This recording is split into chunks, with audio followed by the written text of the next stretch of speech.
And we are back on the Fowler Show. We are joined by the International Vice President for the Steelworkers, United Steelworkers, All right. Mr. President Redmond, Vice President Redmond. Welcome to the show. Well, thank you. Happy to be here. Now, tell me, I think we've seen, there's been a lot of talk hmm about, the unions are disappearing. They're not this is going to be, the unions are going to be over in the next 5 to 10 years. Just being at this conference and seeing all the next generation United Steelworkers that you guys have here seems to be a fallacy. Well, it's definitely a fallacy.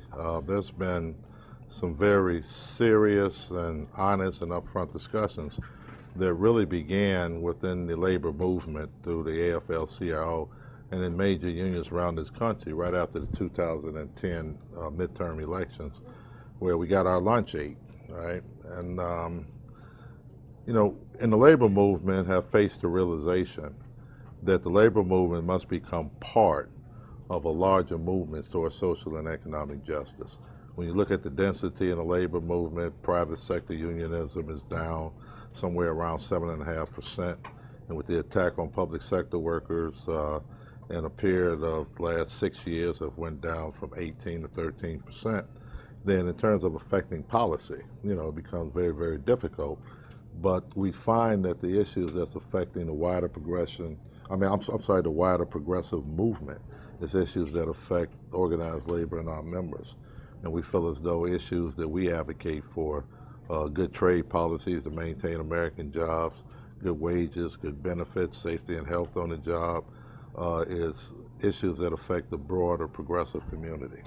And you know what? It seems to me, Mr. Redmond, that this whole talk about prosperity and why we need to grow the middle class and a lot of the Republican prosperity, and that's how we're gonna the pathway to prosperity. But it seems to me that if you can give folks a good wage for a good day's work, and allow them to collectively bargain, that seems to be the pathway to prosperity to me. Instead of having this race to the bottom, which is what we're seeing as soon as states get rid of their where they become right to work states, then all of a sudden there's a race to the bottom when it comes to wages. Well, Henry Ford, a capitalist, he set the bar when, Henry Ford said, I want to pay people wages enough so they can buy the cars that they produce. So, the situation in this country is that workers, I never met a worker, and we represent primarily industrial manufacturing workers throughout the United States, Canada, and the Virgin Islands. And I travel around my union. I've never met a worker who had any desire to become a millionaire. Most workers in this country have a desire to, hopefully buy a home, educate their children, buy a car, every now and then, take a vacation and retire with dignity. Okay, and that's the objective of workers in this country. Workers want to be treated fairly on the job and want to work under safe working conditions. So the irony of what we're faced with today is that desire to become part of the middle class and just provide the basic things and raise their families with dignity and respect is being threatened by this ill-conceived agenda that we have to give more tax breaks to the richest 2% of this country and the major corporations at the expense of things that really are intended to improve the lives of workers, such as a decent day's pay for a decent day's work. I think I couldn't have said it better myself. And I think sadly what you're beginning to see is because of what they've done and because of their assault on labor unions, they've sort of soured the ideal of labor unions to the millennial generation. They're living high off the hog, these jobs don't exist, blase, blase. And I think, that to some extent has been the reason why we've seen a decline in membership, because they've assaulted the union to the point where, in certain states, the union is the heart's barely beaten. Right. No, you're right. Look, there's definitely an attack. And there's definitely an attack on workers. And, to the millennial generation, I could say with a great deal of certainty that what the millennial generation, I would suggest that they do is just look at history. Look at the migration of African Americans during the 50s and 60s, as they migrated from the South to the North to be able to, attain jobs, to move into the middle class. the work that the labor movement have done in terms of standing up with women, in terms of ensuring that women have rights on the job, and our efforts that we have made in terms of protecting rights for our citizens, for our seniors in terms of Medicaid and Social Security. And we have a concern in this country, and I say this to the millennials, okay? We realize that this is the millennials stand to be the first generation who will be unable to provide a better life for their children and their grandchildren. So it's a call to arms.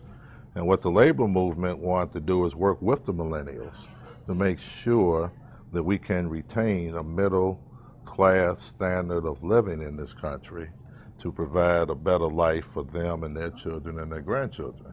So the next question is, how? How does that happen? Well, it happens by all of us understanding or coming to a consensus that it don't have to be this way. Okay, is that what started every progressive movement in this country is people coming together over a position that people could relate to.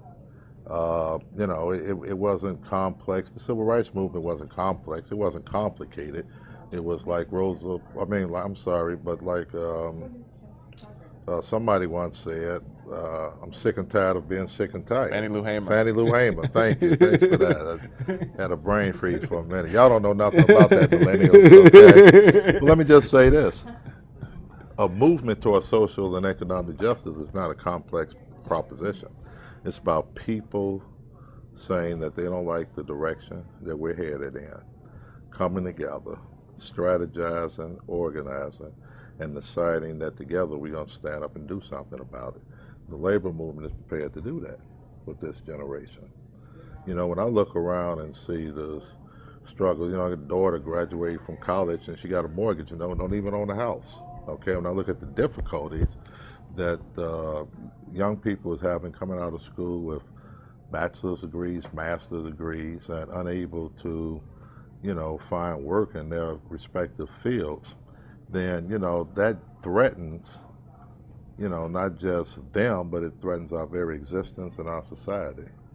So organized labor is not a selfish position that we have, but those who came before us in this labor movement, the people who stood up and fought for us to have good pensions and to have decent wages for the work that we've done, then we feel obligated to make sure that the millennials have those same opportunities. And we're prepared to stand up and fight with the millennials.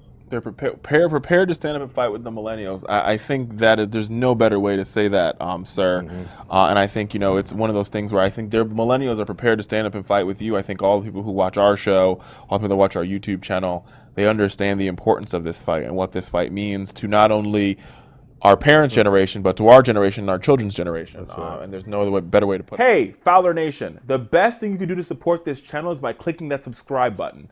And I got a secret for you. If we get to 1,500 subscribers, we will drop a special behind-the-scenes video just for you, Fowler Nation. That's how much I love you.